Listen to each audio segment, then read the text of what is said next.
You know what I really, really wanted to make the thumbnail yesterday? What? Was when Aemon revealed his eye. And it was that blue eye. I'm like, sparkly people blue would eye. probably be so mad at me.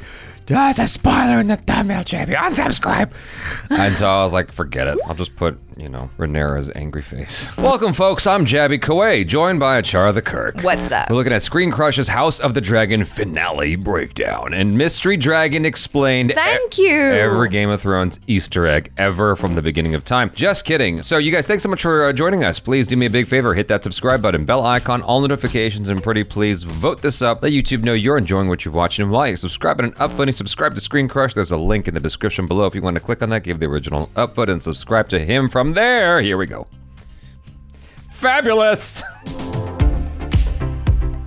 Welcome back to ScreenCrush. I'm Rhaenyra, and this is all of the Easter eggs, references, and little things that you might have missed in House of the Dragon episode 10. So let's break this episode down. In our last Easter egg video, we broke down the opening credits, which have changed significantly since episode 1, adding in all of the children of Alicent and Rhaenyra. The episode opens with Luke looking at the table map of the Seven Kingdoms, where Jace was struggling to learn Valyrian just a couple episodes ago. Now, just as Jace has trouble with Valyrian, Luke claims that he gets seasick and shouldn't be heir to the Driftmark. Both boys are struggling because they have that strong blood in their veins. Now, this table is called the Painted Table. It was made by Aegon the Conqueror, and it's where he planned his conquest of the Seven Kingdoms. Now, in the book, it was 50 feet long, so it's been shortened a bit for the show. We also saw both Stannis and Daenerys plan their wars around a similar table, but it was in a different room in Dragonstone. It could be that they moved this table to a room with a better view, or maybe this table will symbolically be destroyed during this series. Luke begins this episode by touching the island of Driftmark, a symbol that he's not sure of himself. He says that he'll ruin everything, and by the end of the episode, he proves himself right. He didn't ruin it, though. It wasn't his fault. It wasn't his fault, but yes, kind of, yes. A lot of people were talking about how the dragon behavior, like seconding what you said, and thirding and fourthing and fifthing, because everyone's jumping down my throat about how you were right,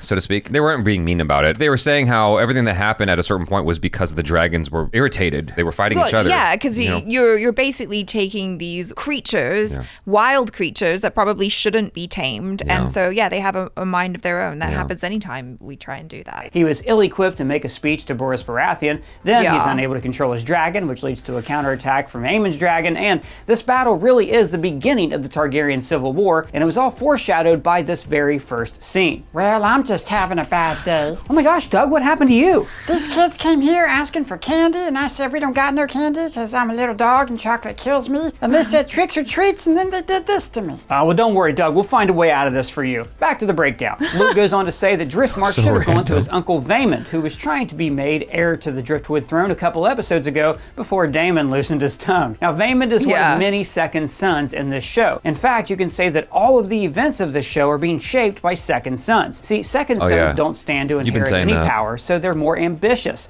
Second sons in this show include Otto, Daemon, Vaemond, Aemond, and Larys, and all of these people play pivotal roles in escalating this conflict because they feel like they have something to prove and they're trying to gain power. Luke definitely feels like he has to prove himself as a Valyrian because, well, he hates boats and he does not look like a Valyrian. He mentions that the Sea Snake was a great sailor, and actually this is how he made his fortune. The Sea Snake made 7 legendary voyages across Essos that made him one of the wealthiest men in the Seven Kingdoms. We can actually see monuments to his voyages in Driftmark here. Now, this scene with Rhaenyra and Luke is very tender, as she tries to be the same guiding hand for him that her dad was for her. She says that she was also unsure of herself. Luke says that he's not perfect like her, which is very sweet. We've seen Rhaenyra since she was his age, so we know that she is far from perfect and has made her own mistakes. Then Rhaenys arrives from King's Landing and drops the news of episode 9. She says the king died 2 or 3 days ago, and in the book, they actually left him to rot for a fortnight until the smell was unbearable. Now, immediately, Daemon assumes that they killed his brother, and this shock sends Rhaenyra into early labor. Hey, how come Rhaenyra didn't just Dracarys the whole family? I was just thinking about that. I was literally just thinking about that, and I was going to ask you about that. Like, literally 10 seconds ago, I was thinking about that. And I'm like,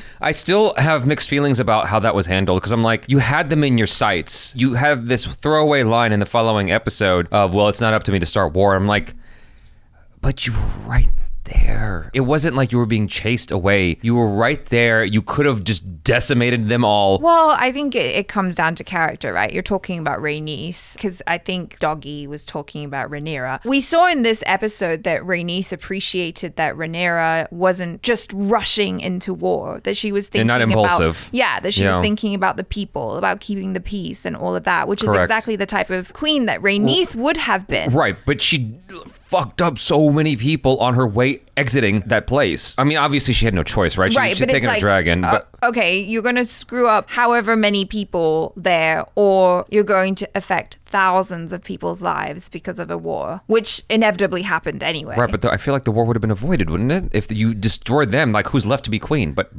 Rhaenyra. I guess, but then if they have a bunch of people who support them. Okay. Now you've started a war. Yeah. I don't know. No, you're right. The war, right there. I think that she didn't want to be a kinslayer, and also I think that she would rather her whole family just stay out of this whole war. So Daemon begins to plan a war while Rhaenyra is in the middle of another bloody struggle, childbirth. Rhaenyra's labor is intercut with flashes of a dragon, and there's a few ways to interpret this. Friday, we put out a video that explained how the Targaryens are able to control the magic that was tied to Aegon's prophecy in the Long Night, and when they stopped fighting for that cause, the magic of the dragons kind of withered away. So you could read these visions as the blood of the dragon being angry at the Targaryens and forcing a miscarriage. Now in the books, she gives birth to a malformed baby with scales and a tail, which is actually how the witch Miri described Daenerys' baby in Game of Thrones. In fact, the book claims that Rhaenyra was yelling, "Get this monster out of me," but the show has her yelling, "Get out" to the midwives. But remember, the book is written based on accounts of unreliable narrators, so it's interesting to see the details that the show chooses to change. He's suggesting that the dragons are angry at the Targaryens and forced a miscarriage. Can you expand on that for me? According to what Viserys told her and what was on the dagger, right, is that their real mission here is to fight against the Night King and to prevent the Long Night, I guess. Now, with the split in the succession and the fact that we have Aegon II on the throne right now, and he has no idea about this other task that they're supposed to uphold, the dragons, they are tied into the Targaryens with their magic. The dragons are mad with them. They're angry with them because they're not upholding their end of the bargain. And so this is the beginning of the end, where dragons are disappearing from the world and the Targaryen connection with the dragons is starting to become broken. That might also have something to do, maybe,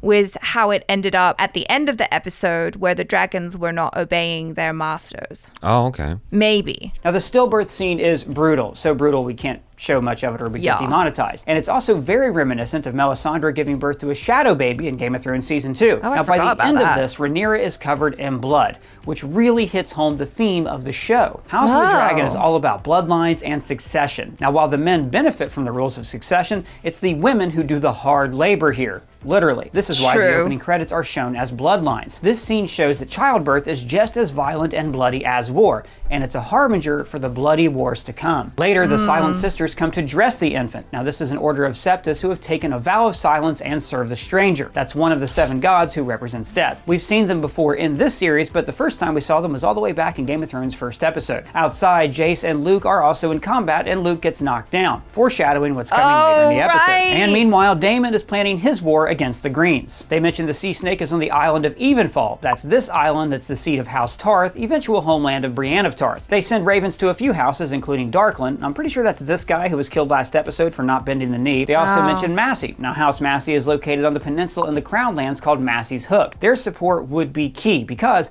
the Blacks want to create a naval blockade of King's Landing, and when you combine this peninsula with the Riverlands, it creates a kind of pincer around the city. Daemon also says to conscript the Dragon Keepers because they're capable fighters, and we've already seen that they carry these sweet dragonglass daggers. And guys, look, it's nice to see Daemon back to being a crazy badass. Outside, he uses his dragon Caraxes to lean on a couple of Kingsguard to guarantee their loyalty. Next is the baby's funeral pyre, which has to bring back a lot of bad memories for Rhaenyra of her mother and brother's pyre in the first episode. In fact, there are other bookends to the first and last episode, like each featuring lords swearing loyalty, and end with Rhaenyra looking straight into the camera. The mood of the funeral is lightened when Sir Eric shows up with her father's crown. This was the same crown worn by King Jaehaerys in the opening prologue. Aegon II was crowned with Aegon the Conqueror's crown, which had been in storage for about 100 years because it was also worn by the worst king, Maegor the Cruel. Why did Sir Eric switch sides? Well, remember, last episode he tried to convince his twin brother, Eric with an E, that Aegon was a jerkface because he was raising his own children to fight in the fighting pits of Flea Bottom. Right. In fact, his twin Eric shows up later with Otto, and you'll notice that there are lots of twins in this show. There's these twins, there's the Lannister twins, Aegon and Helena's twins, Daemon has twin daughters. Now, I think this is because the show is concerned with this theme of two. Second sons, twin claims to the Iron Throne, the Targaryens splitting into two. Only their mother can tell them apart. Rhaenyra is crowned by Daemon, just as her half-brother was crowned by another lover of hers, Criston Cole. One crown was given out of spite and the other out of love. Then the war planning begins. Much like Alicent, Rhaenyra does not want the war to get bloody, so she wants to fight with words first. The first sigils they place are the Targaryens in Dragonstone and the High Towers in King's Landing. And by the way, super cool how they burn a fire under this table. Yeah. Like they're kindling the fires of war. Yeah. Now, while Rhaenyra wants to rule with peace, we have seen that she's not afraid to get bloody. That's what the whole fight with the boar represented back when she was a teenager. Daemon mentions his friends in the City Watch. Now remember, in the first episode, he was Lord Commander of the Police of King's Landing. He was actually the one who gave them their signature gold cloaks. Last episode, Otto even talked about removing the people in the City Watch who were still loyal to Daemon. They mentioned sending ravens to House Celtigar, that's the people who rule Crab Island here, and their lord becomes Rhaenyra's Master of Coin in the books. They also mentioned the Stauntons, and they are located in the northern part of Blackwater Bay, just above King's Landing. So you see a pattern here. Rhaenyra's support is strongest in these Crown lands, that's the area north of King's Landing. They go on to say that since the Lannisters are with the Greens, they have no allies in the west, so they have to shore up support in the east, and that means the Stormlands here, just south of King's Landing, and the Riverlands here. The Riverlands are ruled by the Tullys, like Catelyn Stark in Game of Thrones, and Rhaenyra's mom was a Tully, so she's very hopeful for their support. They also mentioned the Eyrie, which at this point is being ruled by a woman, Lady Jane Arryn. They're hopeful of her support because a woman ruler would want to back another woman taking power. Daemon says the Riverlands are essential because they are the largest region that could join Rhaenyra's side. And of course, they also mentioned the Starks, who, as we know, never break oath, unless it's a promise to marry a Frey daughter. So they work out that they need to cut off King's Landing from the west, because the Grain of the Reach supplies King's Landing with food, and the Lannisters supply them with gold. Harrenhal is the ideal choke point, because it's in the largest castle in the land, and it can hold the largest army. And of course, the forces of Dragonstone have the most dragons. Daemon lists them all, and tomorrow, actually, we have a video coming out that explains each dragon and who their rider is. Right now, the Blacks have Rhaenyra's dragon, Syrax. Caraxes is Daemon's. Meleese belongs to Rhaenys. And also, notice how she kind of cocks her head when Daemon counts her dragon on her side. Like she's thinking, hey, I didn't say I was on your side yet. Dear Max is ridden by Jace, Arax is Luke, and Baela has Moondancer. Now, Daemon also mentions unclaimed dragons. Seasmoke belonged to Laenor, and there's also Vermithor and Silverwing. They belong to King Jaehaerys and his wife, Queen Alysanne. But there are also 3 wild dragons nesting on Dragonstone. There's Sheepstealer, Grey Ghost, and the Cannibal. And Cannibal is the largest dragon alive, basically a flying Godzilla. He can't be tamed, and they call him the Cannibal because he likes to eat other dragons. Again, check out our video tomorrow if you want more details on those dragons. Subscribe, ring the bell so you don't miss a thing. And I don't want to miss a thing.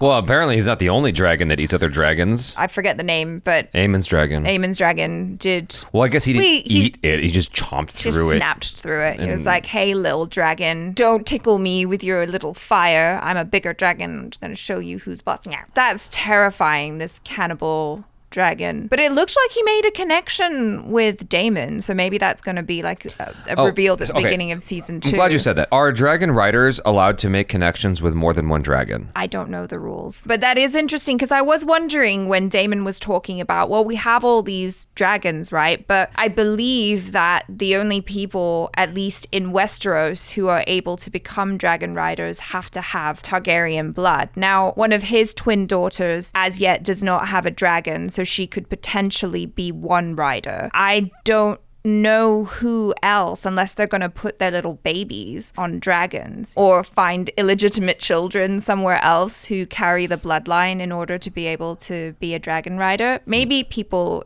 who are watching can explain that to me better. Otto shows up to deliver Alicent's terms, and you'll remember that he and Daemon had a similar face-off in the early episodes of the show when Daemon was basically holding a dragon egg hostage. That's why I was saying it's poetic. I don't know if you caught that. Yeah. No, I did catch that, but I didn't make the connection. Yeah, because it's like she lands the same way and walks up the same way too. It's just that the relationships are different. If you remember, she lands on her dragon and goes between the army, her dad's army, and then goes right up to Daemon and says, give me the egg. Also, it's interesting. It almost feels like Daemon's been plotting this all along, this like obsession with keeping the eggs and having more dragons. You know what I mean? In both meetings, Rhaenyra shows up on Syrax and lands behind Otto. But this time, the dragon pins Otto down, like what they're planning to do to King's Landing. This also sends Otto a message that, hey, we have more dragons than you do.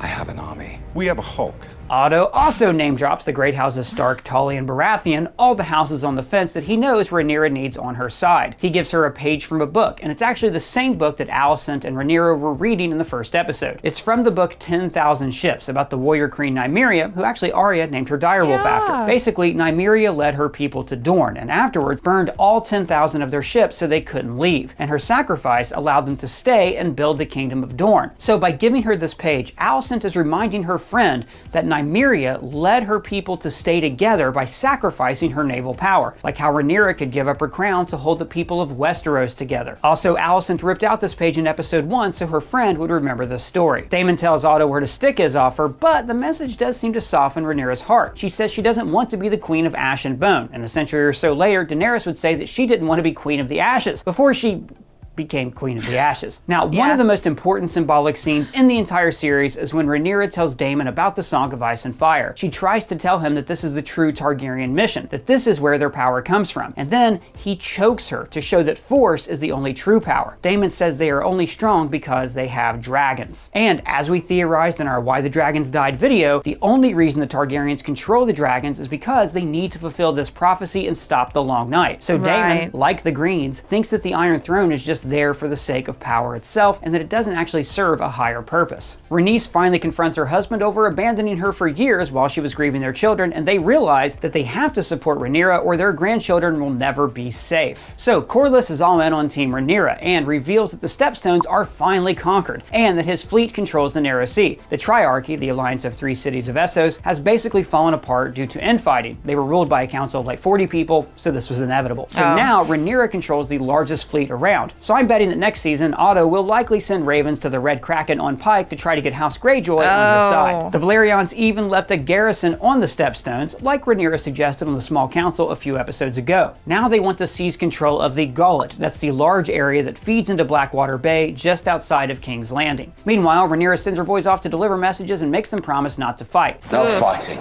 No fighting. No fighting. Jace goes to Winterfell because he's closer in age to the new lord there, and Luke goes to the Stormlands because it's closer and an easier flight. Not a great plan. When the boys take off, the music is identical to the track when Dany flew for the first time way back in Meereen. Meanwhile, we go to Daemon sweet-talking a dragon. Now, this could be one of the wild dragons that I mentioned earlier, but I think this is more than likely Vermithor. He's this massive dragon that was ridden by King Jaehaerys, that was like the really good king. He's the biggest dragon we've seen on the show, and he fought in the 4th Dornish War, so he knows how to fight and would be a great ally in this war. So who's gonna ride him? Just you wait and see. Now, this whole scene is very reminiscent of Tyrion going into the dragon pit to unchain Daenerys' dragons way back in Game of Thrones. And I loved how they showed the reflection in each other's eyes. As if to say that Daemon has the dragon inside of him, and the dragon is inside of Daemon. That came out wrong. That's what she said.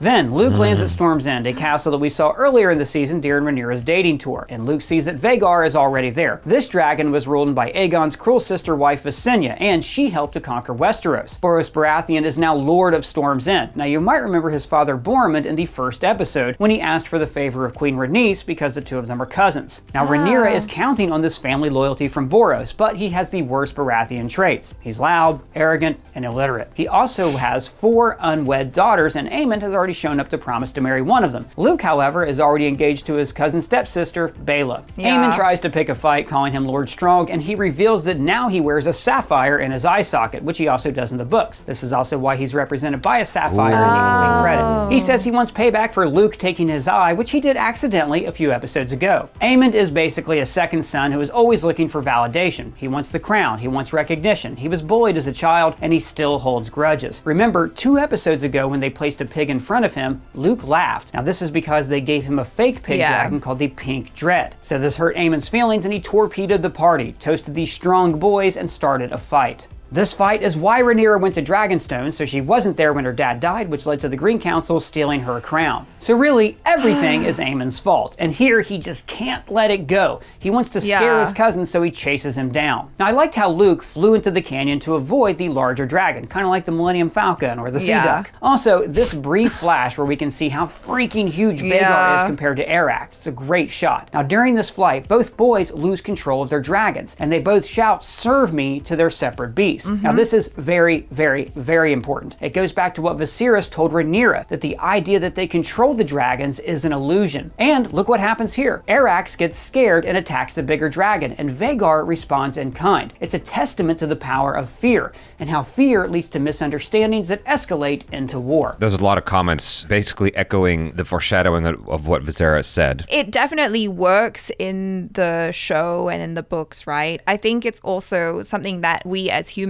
have to be reminded of, because you hear it all the time, you know, like Siegfried and Roy with the tigers. Oh, look, they're so tame, they're so tame, they're so tame, until they bite you, you know, until they kill you. Until they kill you. We need to remember that these are wild animals and we have to respect them for what they are. They're extremely powerful, and they only let us ride them or whatever because they're allowing us until they don't. Certain conditions must be met. Exactly. Yeah. And certain conditions were not met. Afterwards, Aemon is in shock. Yeah. He's a lot like Joffrey in this moment, another arrogant boy who killed on a whim and started a war.